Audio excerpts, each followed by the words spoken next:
as citizens, they're entitled to life. The same way farming is a source of livelihood. The same way farming. So you see that the solution to this issue and the problem itself are like Siamese twins, conjoined twins. Their heads are already locked, and separating them is an issue. So you need a very skillful and tactical surgeon in leadership. Oh, you see, I'm coming, sir, to separate the problem from the solution, and then Nigeria will be free. The both things are interwoven. It's difficult to separate. Security, and we have security agencies. Good. So why should it be so difficult to handle? Why it's difficult to handle is the security agencies do not stay in the bushes. These people stay in the bush for the animals to survive. That's their livelihood. And if you bring in some measures that will confine them to a very strict way, it will affect the business. It will also affect the economy of Nigeria. Okay. You see, as much as I really want us to dwell on this particular story, we have other stories that we need to touch. But again, yes, you're very Barrister, I feel that my point is one of the primary responsibility of government is to protect lives and property. Yes. And any business that is attacking lives and properties of Nigeria or Nigerians needs to be resisted. To be regulated. Should be properly regulated and not resisted. I'm coming. The two things are not the same. I know why I'm trying to import the word regulation into what we are saying. Okay, so if we take regulated, now that's because we feel that the cattle business is very superior to other businesses. Cattle business is not the only businesses, like I always say. Those who rear goats, they confine it in a place. Is that not? That's still an animal. And my point remains that you can't do your business to destroy my business, and you feel that the best way is to beg you. We are saying that if you want to continue with cattle rearing, before it wasn't like this, to the best of my knowledge. Cattle were not eating up crops, because the cattle respect, even if it's a little child that is controlling it, the cow will go obediently.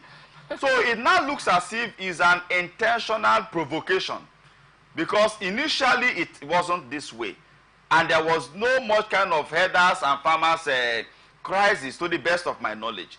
So it looks at, that's why we are saying that this business, if you are no longer, nobody was calling for the banning of cattle rearing before. Have you heard it before? Because it wasn't this way. So we are saying that if you can no longer do this business lawfully, to the reasonable extent where it will not become economic, damage to other Nigerians, we are saying that either the business should be banned, no matter the benefit that it will accrue to Nigerians. No matter the benefit. If the business of cattle rearing is banned in Nigeria, after all, because of the economic situation, some companies are relocating, is it not? So when you relocate, because it's no longer convenience for you, it's same Nigerians that own those businesses that are relocating, which we are not supporting anyway, because it's not their cost. But in this case, the insecurity of the herders is affecting every sector of manufacturing. So we are saying that we cannot be petting one singular business to the detriment of our economy. So we are saying, if you want to continue in the herders business, look for a ranch. Cattle business is very lucrative. One cattle alone worth so much money. So they can't be saying that you don't have money to buy land. And where you are going to ranch your cattle is not even in where land is very expensive. So buy a land in a confinement, put your cows there, rear them there. When customers want to buy, they come and meet you and buy. Okay, Barrister Omehe, when you talk about regulation, what suggestions do you have in that light? What I meant by bringing in that word regulation, he has already preferred a solution, cattle ranching. If there's a law that all cattle owners and herdsmen must get land. You must buy, not the one that government would say. Take a land in this state. Take a land in this state. Where president was, former president was wanted to go about it. No, buy a land, a massive plot of land. When you get it, confine your cows there, and of course, this land will not be clear. The bushes will not be clear. To still remain bush, so that the cows could have, grass and the other herbs to feed on. So if you do it that way, because that is a law that you must do it this way, you will be restricted from allowing your cow to walk on the road and enter into somebody's land. Now, that's number one. Two, every cow must be owned and the owner must be known to the public. In case your cow lives wherever it is and enters into somebody's land, then you can be vicariously be held liable. How would that be done? Yes. Where the I'm coming. It's simple. If you have a cow, if you have cows, you are into cow business, you should register it as a company with Corporate Affairs Commission. Once that your cow, because it's a business and is registered, and you have a ranch, a cattle ranch, where your name is to say so and so person's cattle ranch limited or whatsoever, the name is there. I'm telling you how it should be. The name is there. Anybody that sees it know that this thing is from this place.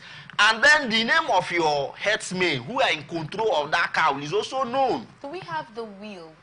I'm telling you how it's simple. Do we have the will to do this? Of course. But some of the things that some of the suggestions that some Nigerians have made, at the end of the day, you ask the question: do we really have the political will to carry out? That's where what he's saying can now come in. That they have made some businesses to appear superior to other businesses. Am I correct? Yes. Now, that is what he's now saying. If we can, even if there's no we, do you know that law compares we? What you don't have the willingness to do, once there's a law compelling you to do it, you are bound to do it. Right. That's where the law comes in. Okay. So, they should be compelled to register their cow as a business. So that if your cow does any damage to anybody, somebody could be held vicariously liable. And finally, of course, you know that the cow business is not generating any revenue for Nigeria. What do you mean by because they are not paying tax. That's why my brother's submission to saying that they should become a corporate business. Exactly. So that when government, you don't know the owner, so who is going to pay you tax? So they are not even giving us the generating revenue for us. Yes, you are causing us to lose our revenue in the issue of insecurity. So it's inimical to our livelihood. All right, this is something that really needs to be looked into. We're talking about an issue that is affecting lives and properties.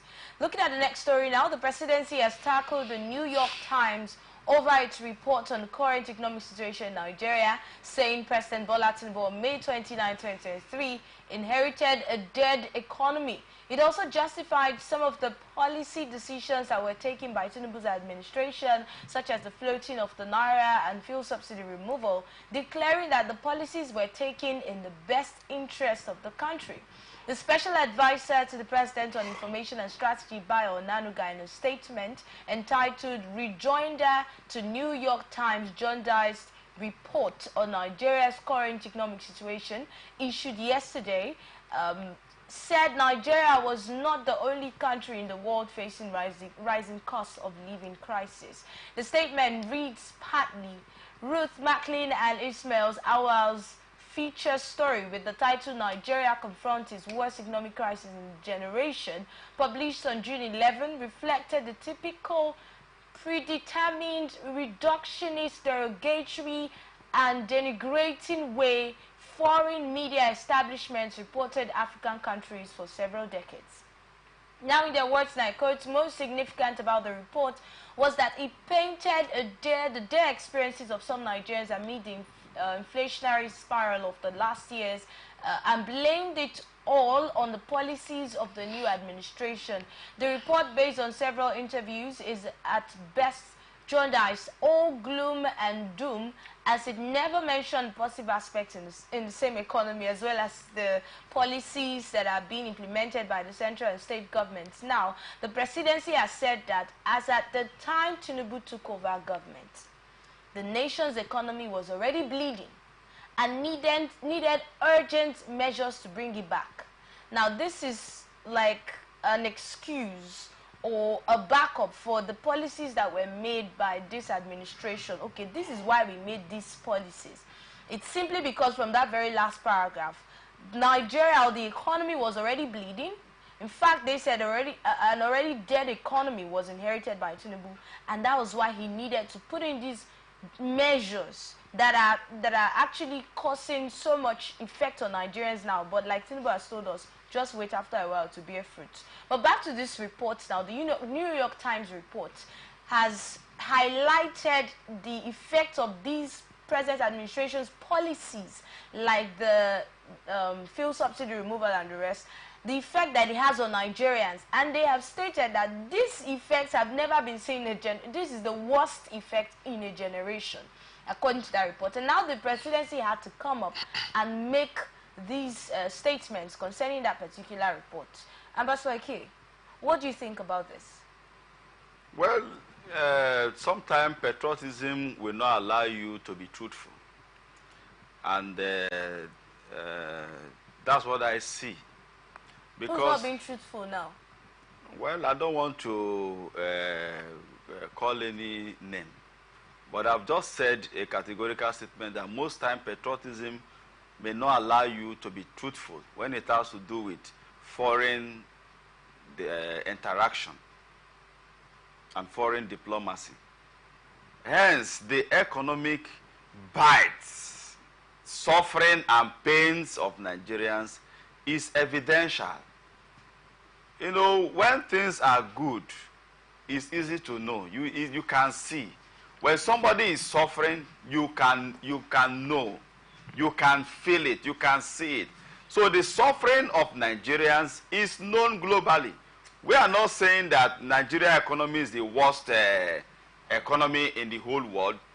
Yes, I agree with the presidential spokesman saying that they should have also appreciated some effort made by the Tinubu-led administration. That's wonderful. So it makes the criticism to be not to be destructive, rather constructive. So they are seeing it as destructive criticism, and is inimical to our patriotic, image and to the image of our country. So, but my stake here is that the New York New York Times are not wrong in saying that the economic situation of Nigerians is very, very bad at the moment. I'm a Nigerian, so should I agree that the economic situation in Nigeria is good? Because you're in Nigeria. Because I'm a Nigerian. So that's why we are saying that, yes, Mr. President inherited a bleeding economy. Wonderful, no dispute about that. He has also come up with measures to see if he's going to alleviate the bleeding nature so that the bleeding will reduce. Okay, so you actually feel like the president has come up with measures to reduce the effect but the effect of that bleeding cannot be achieved within 2 years. Because why? Yes, we have seen the symptoms. We have heard about the policies. We have heard about the economic measures, right? But the truth is that how positively is it affecting us? But do you know any of the measures, like you have stated, that the president we talked about the removal of fuel subsidy. Like, is that a measure to reduce the effect of the bad economy on Nigeria? Yes, of course. That's why the fuel subsidy was removed, because it has had a kind of eternal effect on our economy. But our own advocacy is that, yes, as beautiful as the removal of fuel subsidy is, the economic pains on Nigerians, which Mr. President is aware, and also came up with palliative measures, where state government were giving resources. See how you can put up some economic relief for your citizens. We are all aware. But we are saying that all of those strategies are not having direct effect on us. For instance, in River State, the government of River State produce, I see 3, 4, 5, 10, I don't know whether it's up to 10 buses that carries people, right? Free buses. How many persons is it carrying? Is he applying Rumokuta or Rumola to Chioba? Is he applying, so to which route are they? So you discover that it's very, very minute. So that's why my advocacy has always been on the immediate relief of Nigerians' economic hardship. Since we have this money that is being allocated to states, since we have internal generated revenues that runs in billions, supposedly in River State, every month we are having up to 50 billion by the claims of government. So I have always said, last time I said it here, the population of Rivers residents or citizens are not more than 30 million. I increased it, but by voting, understanding is 20 million. So if you have 50 billion naira, share, give us 1 million naira as citizens in every 3 months. Because now there is inflation as a result of the bad economy. You can no longer buy rice for 9,000 something, 20 something thousand. You can now buy it for 65, 75,000, right? 80,000. So if you share us, give us as citizens our money, we should be the first project and the best priority of every state now. Give us 1 million every 3 months, and then the remaining money. Barrister, you are laughing. And in this, within these 3 months, each month you give us. That has been my take. If you share us 1 million naira, we can buy rice even for 100,000 naira, sir. And then we can also take care of our medical bills, because medical treatment in Nigeria, in our states, are not free. Schooling, we are paying children's school fees.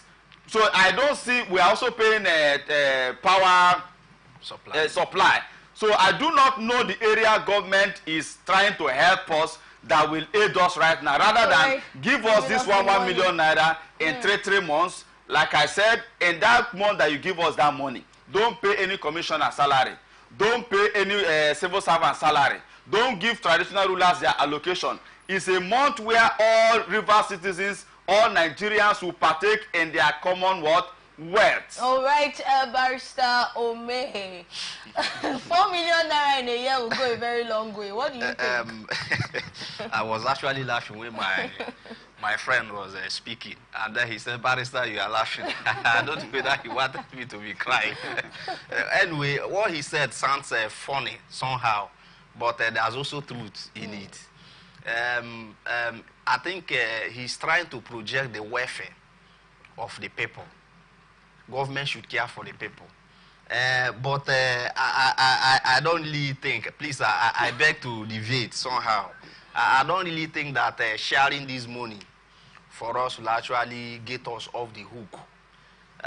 The reason is it will end the problem. Rather, it will cause more problem. Because what we are suffering in Nigeria, what is happening today is inflation. And what is inflation?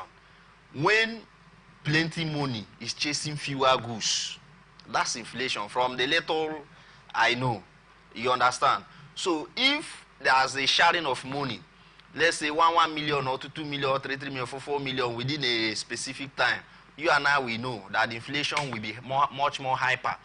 Because if you give an average Rivers man who is not willing to work hard 2 million naira, take it from me that for the next 1 year, that young man would, or young lady would never have the spirit to work hard within this period. He will enjoy his money, buy beer, take drinks, do whatever he wants to do. In the next few the money is finished, and then you start asking government for more. If government gives you all the money and there's no reserve, when there's an emergency in the state, what will the government lay hand to take care of the emergency? That's an issue. Now, I think the one way that we can come out of this is industrialization. If government can come up to say, you and I know that 90% of what we consume in Nigeria is imported.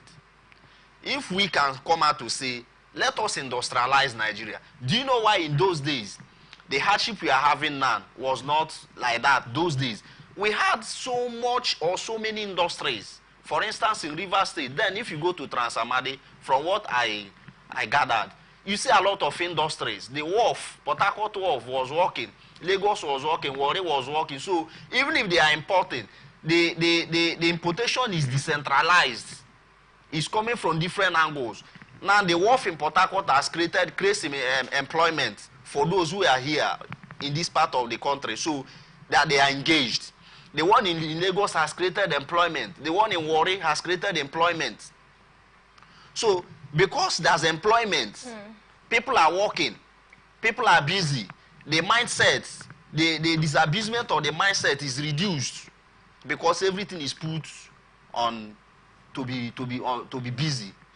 Now, if there's an industrialization, there are companies everywhere, people are employed.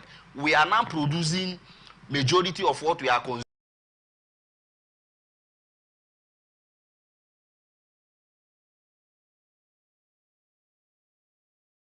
The person who import that is paying the tariff is not the one paying the tariff. It is you and I that are paying the tariff. What does he do? He adds the price of, sorry, the amount that he pays as, he paid as on the product for you to pay. You are not paying it indirectly. So that is the more reason why we have high price of goods and services in the market. Well, if you ask me, Rivers Indigenes are not lazy people. Neither the Southern Nigerians. Nigerians are not lazy people. All what we are saying is, most Nigerians have beautiful ideas, beautiful business plan. This money we are talking about, if it's being given to Nigerians, most will start up businesses. And at the end of the day, they will still be paying revenue, taxes to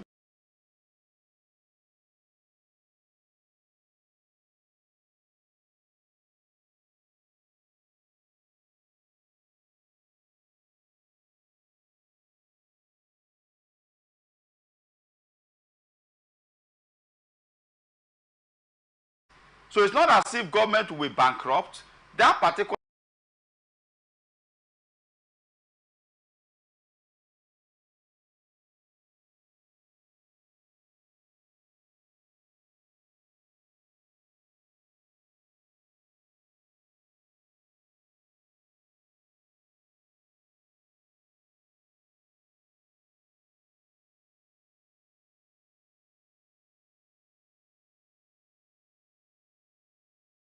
increase, the way of, I don't know what is reducing right now. So we are saying that Nigerians need to have cash with them to survive, first of all. Why the economic policies and programs of government continuous? It is too slow. So we cannot die to wait for the manifestation of the economic policies. It's our money. I don't see where it is wrong. So give Nigerians, if it's in the southern Nigeria, like I said, 1 million naira, some families will start up a business, and they will be paying revenues to government. We can buy rice even at 100,000 naira. We can be able to pay our light bills. We can be able to take care of our medicals, and then life can move on. How do you see this affecting crime? The inflation? No, what these Ambassador Ike's thoughts? Because at that point, everyone will know that anybody I stop will definitely have Is money. Is crime rate not increasing in Nigeria already? Okay. So this one will reduce the crime, because okay, if I have food, yes, if I have increase industrialization, of course, entrepreneurship, it will, yes, manufacturing, yes, of course. We only need to be having programs of enlightenment. To say, okay, this 1 million naira you have, you can do this, so you can do that, and then Nigerians, we must be sincere to ourselves. We should not just create artificial inflation, right? Because you assume now that everybody is having money. So I think it's a way. Yes. Very may I show you will not have a rethink on this one? A rethink about what? A rethink about the 4 million naira yearly per citizen. No. Or residents. No. Oh, you're not even with all of the points that okay, no. Tell us why. It wouldn't be. I have already made my point. On crime now. Okay, how on crime. Impacting, affecting crime. You know, that's something I always say. Whatever you see some persons doing, it is either they learned it, or they were born to do it, or circumstances push them into doing it. These are the three things. Now, the issue of crime, you make much money available to the people. When you give some persons you already know that they are into crime 1 million naira, what are you doing? You are equipping them to do more crime. Those who take drugs, you give them 1 million naira to do business. Who told you that? What is the chances that the money will be utilized? If my brother can give me, can explain to me and assure Nigerians that the chances of this money is being properly managed by everyone that the money is given to, I think I will buy into it. Well, I'm coming, sir. I'm coming. I will buy into it. Because for somebody that takes drugs, you give the person 1 million naira for entrepreneurship. Somebody who have already sold almost all his properties for drugs. That's like empowerment. That's like empowerment. Empowering Nigerians, especially the young people, to be productive. That is his. The person you are empowering, does he already have the technical know-how to be productive? Okay, so more should be added to that. More should be added. More like what? More like orientation. Or a proper orientation, and then on that, knowing that this person you should be giving to, assuming they are giving, then those who already have something doing that has the potency or the potentials to sustain so that's like saying give grants instead of just sharing money. We are not saying this. You can't just share money. No. You see, we are not talking about entrepreneurship empowerment now. We are talking about economic relief, which is biting. If you talk about drug users or thereabout, are you saying that 40% of our citizens are into drugs? The answer is no. Currently, 40% of our youths are into drugs. Good. Now I don't know how I can make that. I don't know how valid that is anyway. Now you cannot say because 40%, which I assume. Oh, okay, yeah, I remember that report by NDLEA. They said it's a projection that by 2030, we might have our drug rate get up to 40%. So it's not up to 40% yet. It's about 14.4 thereabout percent. Now, the causes of this drug most times is as a result of economic hardship. It's as a result of survivor syndrome. So it's not just that somebody woke up and decided to take drugs. Sometimes frustration has led most people to take drugs. Okay, so we will get to look at this suggestion by Ambassador Ike. It's something that should be looked into, because I'm imagining 4 million naira yearly, free money, just like that. It's not free money. It's going to. Oh, it's not free money. No, it's our money. Money you use for livelihood. Okay. You will use it to maintain your family. But you didn't work for it. That's what I mean by free money. You work for the money. Do state government work for allocation? Okay. Well, it's our money. We're not talking about it. Let me see whether I can. Let me try. Let me try to correct an impression here. Let me try. The reason why I'm saying let me try. Yes, let me try. You can't be comparing government, the right of government over allocations, with the right of citizens. And that's an office, don't forget. It's an office. That's an office. I'm coming. The money is your money, yes. But you have handed this money to somebody or some persons to oversee. You can't just say, bring the money. For betterment. For a betterment. Good. So you can't just wake up one morning and say, share the entire money. Remember, Nigeria must survive. The state must survive. What happens to the economy? The survival of the state is a priority. What happens to health? Over any other thing. I think we are not getting it. What we are saying is that since you and I was born, government have been investing money in health sector. Have you been enjoying free health? No. Government have been investing money in education. Did you went on free education? No. Government have been investing money on electricity. Are you enjoying free electricity? No. I will say yes. So, no. Ask me how. Why am I saying yes? It's just a rhetoric question. Okay. Now, my point is this. We are not saying all of these things should stop. We are saying because of the time we are in, the welfare of Nigerians must be given priority as first project. We need to eat. We can't eat. So we are saying this money will help us to eat. There is no job anywhere. This money you give to Nigerians will help them enjoy good health. They can pay for their health. Okay. This money can help some Nigerians start up some mini businesses. Which will also help the economy. Of course. Yes. Barrister Omehe, you said you're enjoying free electricity. That caught my attention. He talked about free education and health and, you know, all of those. Let me tell you one thing. Even though Nigerian government has gotten a very bad black badge over time because of the activities, that's why even when they do good, nobody cares to give them that flower anymore. Correct. I went to state school too, Omudioga, my community. It's a state school, primary school. I didn't go, I've never attended a private school in my life. If you compare the fees of government school and private school, you see that government has tried to bring education closer to the poorest man in the society. Public schools don't pay fees. Maybe not all public schools. Some public schools, as I know, is a law in River State. Okay, in no, River State. This is where I am, so I'll talk about River State.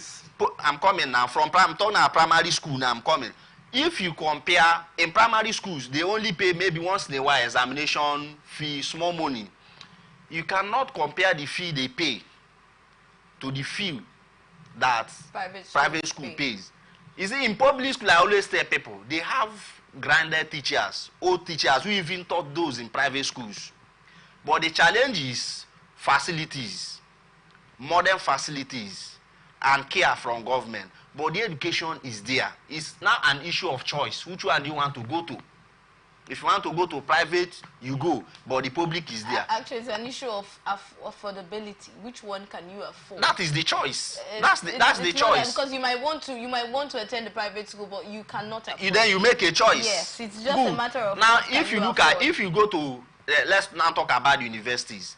The cost of attending a university is high. But the government has brought the school fees of state university low for us to, so that you and I can afford. If you want to go to a university like Covenant and Edahusas University, or you even want to school abroad, how much do you pay per session? The money you pay per session over there is enough for you to pay your school fees all throughout your days in UST, for instance. So government on their own. Now the question is, how is this school able to cushion the hardship of this low school fees payment by the people? It is through government that these things are done. They are paying these people salaries to ensure that people are well taught. I schooled in UST.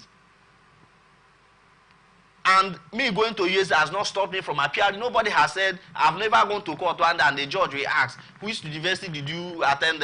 And this one, okay, private university is the best. No.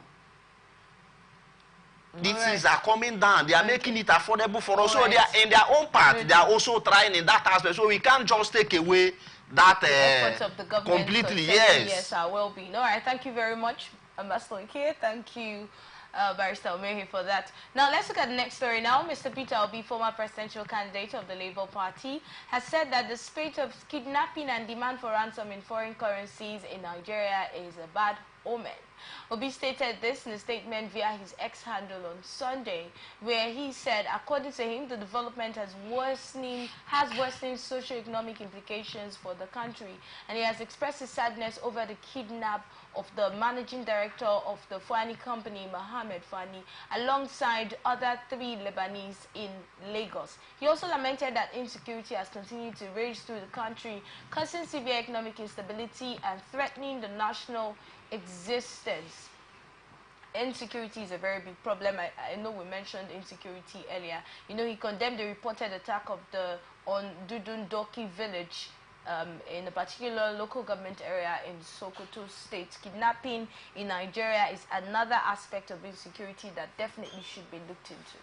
You see, when the minds are engaged positively, remember, most time we talk here, we have talked about the failure of our educational system, the inability to empower the students upon graduation.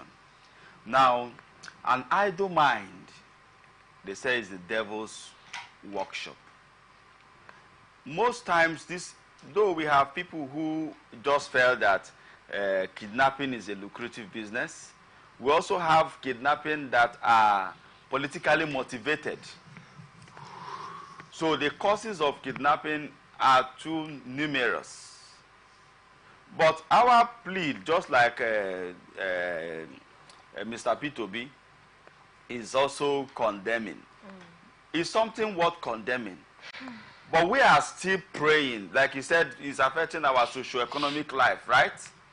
Everything, most time that what the center of crime, the basis most time is on economy. What is the economy? Trying to live a very, luxurious life, which is economy. Trying to survive, which is economy. So that's why if we can address most countries where you see that crime rate is being reduced or managed. Why? Because they have free access to good shelter accommodation. They have access to good medical care. They have access to good pipe-borne water. The social amenities of life, the basic amenities of life, they have access to it. But here is a situation where you don't really have access sincerely to most of these basic social amenities. And it makes the citizens to be reactive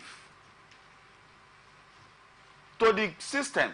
Right. So when people talk about government have been doing this, we are not saying government have not been doing, but we are saying that what they are doing is not enough to alleviate our economic lifestyle. We are not saying that government, who is government? Government is you and I, right? So if you and I say today, this is how we want things to be, whether you study in Harvard, you will not tell us that it must be done the way you studied it. Because everything that you know, as far as we are concerned now, is not working.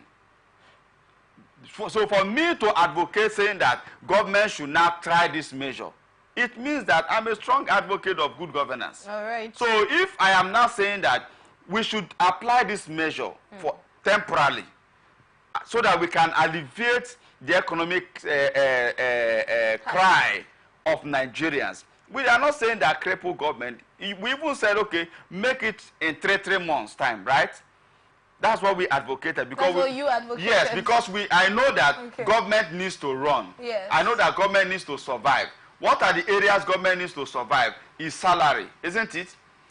And I have advocated that the month that you do this, don't pay salary to your people. Okay. So the issue of kidnapping, insecurity can also be reduced if the economic welfare of Nigerians is being addressed. Okay, thank you very much. Yes, Barrister.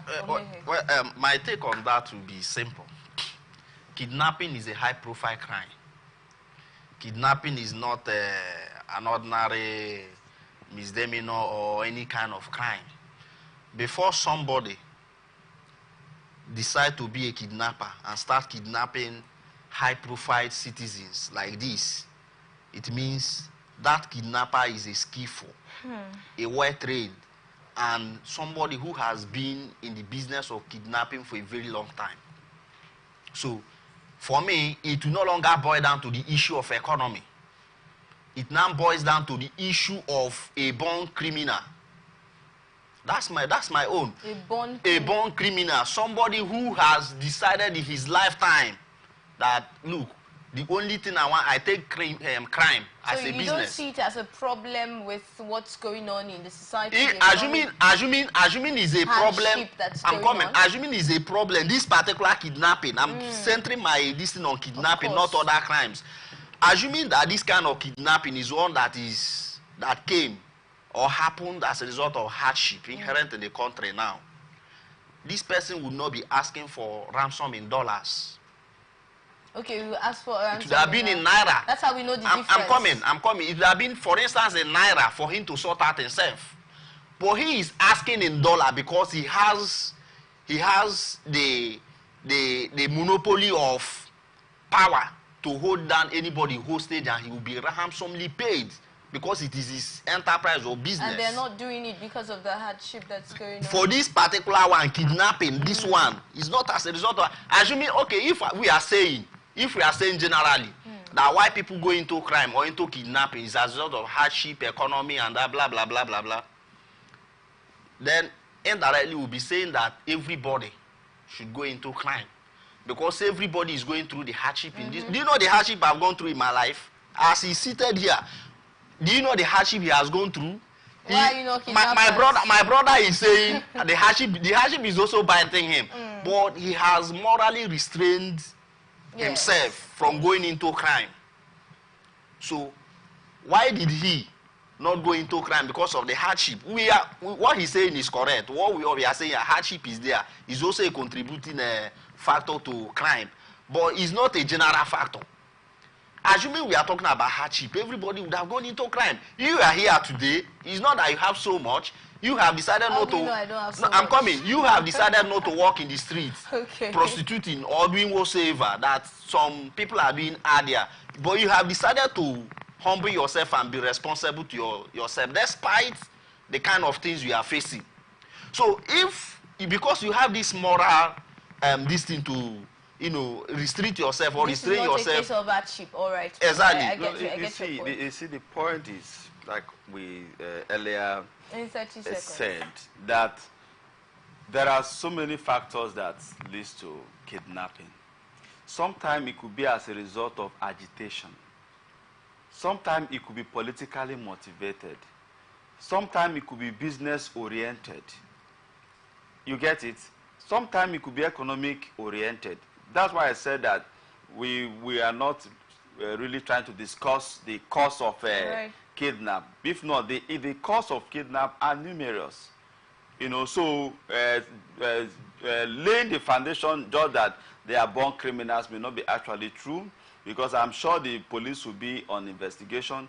But most of the results of kidnap has been on economy, agitation, politically motivated, business related. Okay, thank you so much. The host communities of Nigeria producing oil and gas, HOSTCOM, has disclosed that oil firms have funded 70 host development communities development trusts with over 80 billion naira in compliance with the Petroleum Industry Act of 2021.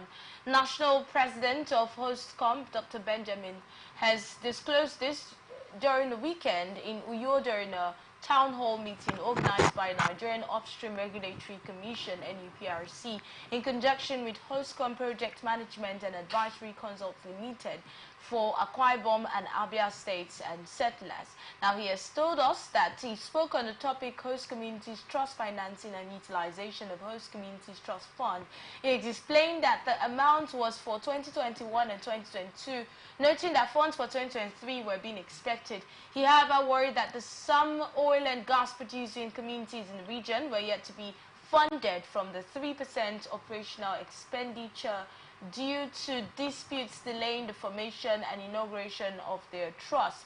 We have been advocating over the years, or what we have been advocating over the years, is that host communities producing oil and gas should be allowed to manage their resources to develop their communities. Should this be something that we should look into? Host communities should be allowed to manage their resources? Which resources are they managing? From oil or what? Oil. From oil. If host communities say they want to manage their resources, at least they know their problems. So, and then I think that will give them sense of belonging to manage their resources if they wish to. But the challenge is, it will also lead to community crisis. It may, let me not be too certain. It may lead to community crisis, because I have seen over time, whenever money comes into community through share, you see that community will be in total crisis. They will be killing themselves. People will begin to leave the community to, So if they know they can manage their resources properly, no objection. Well, I think what the leadership of the host community is doing is wonderful. Going around to sensitize them, giving them the update information. Without the oil derivation, money given to host communities, there are still communities that have crisis. So I believe that why there are most communal crises in oil-related issues is because of greed. Greed. But where there is fairness, where there is transparency, where there is equity, where you see that you are not entitled to have too much more than the next person, there will be peace. So I don't think that the host communities are dummies, and that's part of the problem that we have, because it is assumed that people from the Niger Delta are dummies, so they don't know how to manage the crude. That's why they will put pipe from here, from your village, and take it to another state in the northern Nigeria that don't have the crude. And then they now employ your services of watching that pipe as a Niger Delta youth. You know, so this mentality that we cannot manage our resources should end. We are informed people. What about the communal crisis that the communal crisis is not just as a result of oil arrangement. Chieftaincy causes so many things. This particular topic the issue is we are getting more civilized. Now, our prayer and our advocacy is that we can manage our resources where there is no greed. And even if you want to talk about denying us managing our resources, the Nigerian resources, is it well managed? Those who are managing the total resources of Nigeria, our state resources, our local government resources, is it well managed? Should that mean it should also manage this one? No. It should not be used as a yardstick to deny communities of managing their resources. Are communities ready to manage their resources? Yes, they are well ready. That's why they have an organized system. So what they are trying to plead, I believe over the years, because of crisis in communities, they have also learned. They have also learned. So what we are saying now is that leaders of these communities, when these resources are given to you, try and be fair. Try and be transparent. Try to reduce your level of greed so that the intention of that money will be achieved. But to say that there will be crisis, to say that we cannot manage this thing, for me is not... And then what happens to the economy? Let's not forget that Nigeria, to a very large extent, depends on oil. Look at the percentage. Is it 3%? According to stories, according to reports. From 100%, you collect what is in my village to service that belongs to no, it's by law now. It's oppressive law now. You can't take what is in my village, and because you make a law, because you want to benefit it. What about the other resources, natural resources in other states? Is it being given to federal government allocation revenue? So let's not talk about that. What is in my village is my own. It's a natural resources. That's the right word. So the fact that you made oppressive law does not make it your own. So the point we are talking about is, out of 100% of what you generate, you are giving me 3%. And you are still telling me that I cannot manage 3%. You are a wicked man. So 3% for us to even use and help our life, I don't think it should become something of a discussion. No, 3%. My brother, we are not saying that giving the community the 3% is wrong. Like I said earlier, I say it gives them sense of, it gives the community sense of belonging. But where I have my issue is our communities. We all come from places, and we know how these things are done. If you make let's say 30 million naira available to a community right now, 3%, today, tomorrow, first of all, there will be leadership crisis on how the money will be managed. Secondly, there will be a kind of cabal or cartel within the community. These are my people. We are the ones that will be eating. You will see the court of law will be flooded with suits here and there. And before you know, the whole thing ends. So let me now be part of accept your this thing. Let me now say the part I agree with you. If it could be devoid of greed, which you have mentioned. But the question is, what is the possibility of taking greed out of a man? If they give to you, are you greedy? I'm not. Will they accept me? The question is, thank you for your question, sir. But the question now is, will they allow me. So if you are not greedy, also believe that there are people in your communities who are It's not okay. also greedy. All right, let's look at the NSAS protest now. Police said no NSAS protester was still in detention. We dismissed the claims by Senator Shehu Sani. Recall that Senator Sani had, during the Democracy Day celebration on June 12th at the Presidential Villa Abuja, asked the President, Bola Tinubu, to release the scores of NSAS protesters that are still being held by police or in police custody. But the first public relations officer, ACP Olumuyiwa Adejobi, in a statement titled Democracy Day, Police Clarifies, Refutes Senator Sani's misleading claims. The statement reads partly: the Nigerian police affirms that no individual is being unlawfully detained by the Nigeria Police Force or any other security agency in Nigeria due to the NSAS protest. All arrested individuals have been processed according to the law and none remain unlawfully detained. In Lagos, Governor Babajide Sanwo-Olu pardoned approximately 100 suspects arrested by the police during the protest. We have forgiven ourselves and we have moved on. Good. The big question is, have Nigerians really moved on? Because the police have said that they are forgiving themselves, they have moved on, and they have also called the Nigerians to Police move is on. saying they are forgiving themselves. What wrong did Nigerians do to police that require the forgiveness of police? I think on the subject matter. He said investigations have been made, right? Investigations have been made. We've looked into it.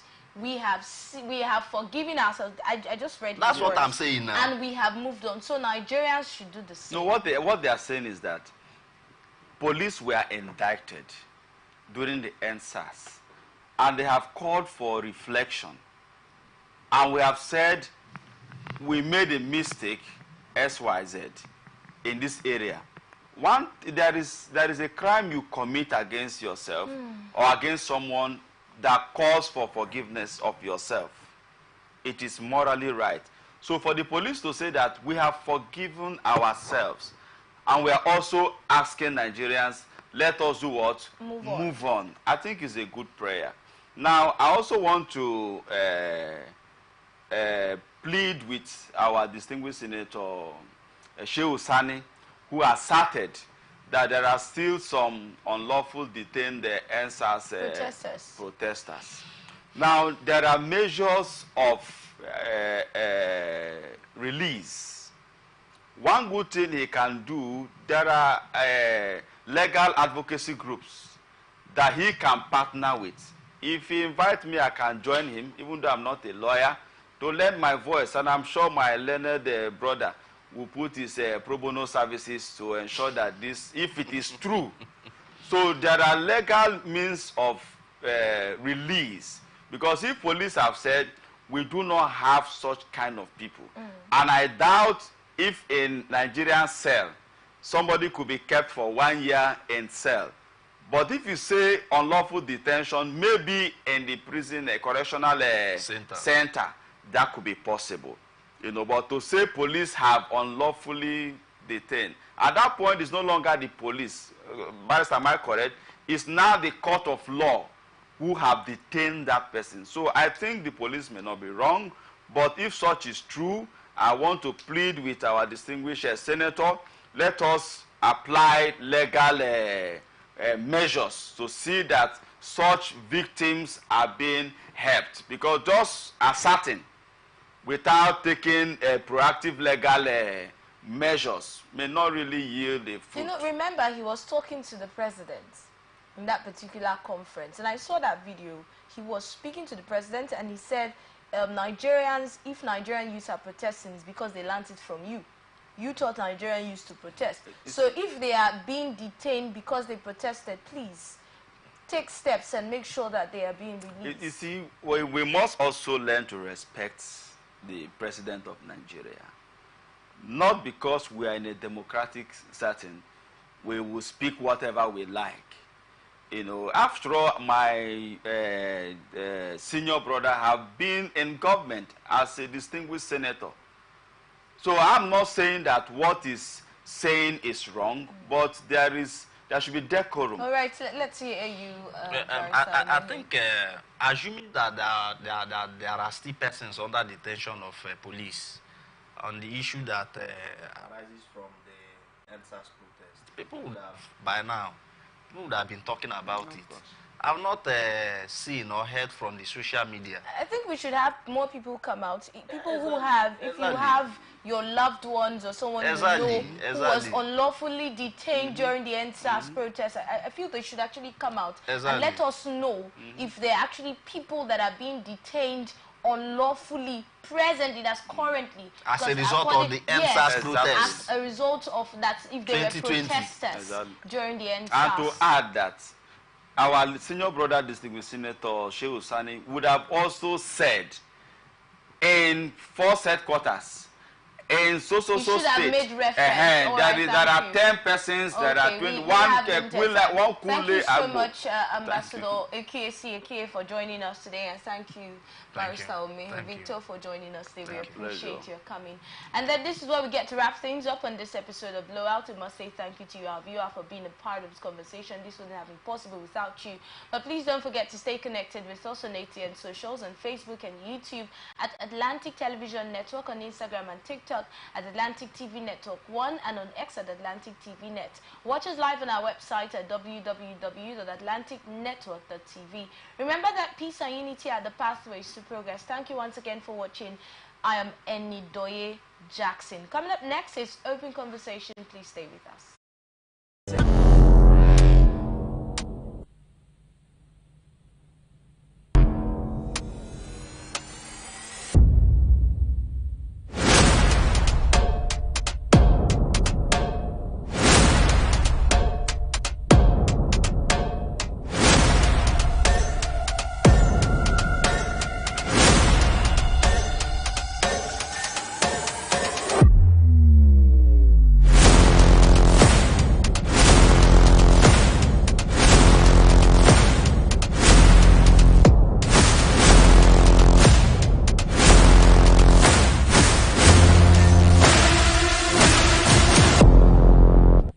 From the line across the